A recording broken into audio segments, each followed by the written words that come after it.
right.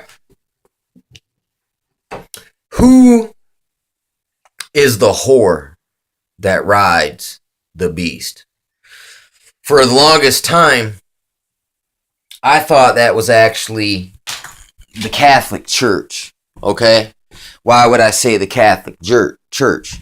Because their true deity is the Virgin Mary, which is Isis, which is Semiramis, which is the Queen of Heaven, which is I think it's in Ezekiel. It talks about him crying, weeping for Tammuz, and pouring out drinks and making cakes for the Queen of Heaven.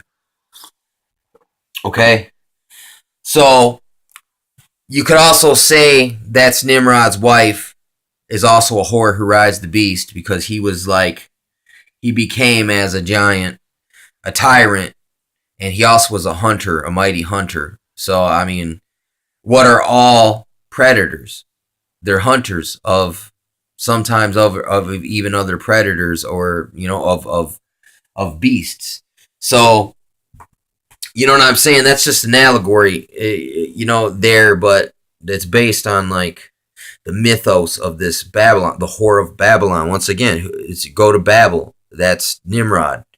So there's a Nimrod connection to the whore itself, because the whore, after Nimrod died, the whore said she had a virgin conception. I mean, think of how stupid that is.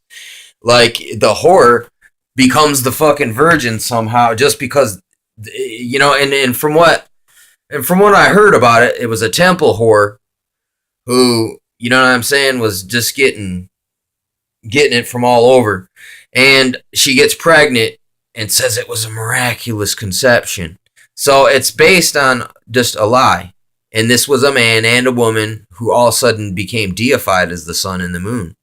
And they were attributed, God, well, at least especially when it came to the wife. And look, if you really look at it, and then, Tammuz is, a child, an adulterous child of infidelity. And it's just, he's a reincarnation of the last guy. You know what I'm saying? So it's the whole mystery, Babylon. It's a mystery because it's made up. It's fairy tales, man. It really is. It's just like, look, whatever I tell you, just believe me. Please, just believe me. That's basically all that. That's based off of, you got to take their word for it. You know what I'm saying? That it's like, wait, didn't I just see you getting down at that last ceremony? You know what I'm saying? Wasn't I there at that last ceremony? Didn't I see you just... I'm going to pretend I didn't see that. But anyway, the whore that rides the beast, okay? Here's another thing. Is that America, because of the Statue of Liberty. That's definitely... But that's not really a whore. That's a man in drag, basically. That's a Baphomet hermaphroditic statue. Like, it really is. Like, really, look at the face of that thing. It's a man dressed as a woman. So I mean, definitely fits that whole criteria there of this whore.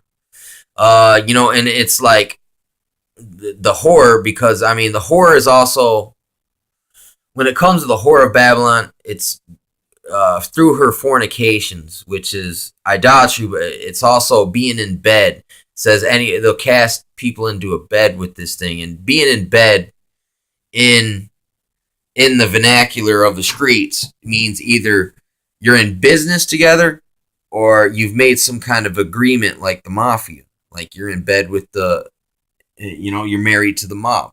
You know what I'm saying? So it's some kind of, it's a reward for your loyalty. You know what I'm saying? So in other words, it's mercenary. It's a mercenary type of a setup, because what does a whore do?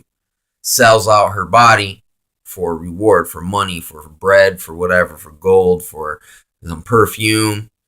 You know what I'm saying? For the most part, or unless their mystery Babylon worship, they give out their sex as a form of payment to their deities. You know what I'm saying? As a sacrifice. So that's another That's something that if you're in bed with those people, you have to do that because it's part of your agreement with for your reward. You know what I'm saying? It's like make yourself impure, unclean for reward. You'll be rewarded in the material realm, but spiritually, you might get some dark supernatural upgrades, but ultimately you lose your soul for it.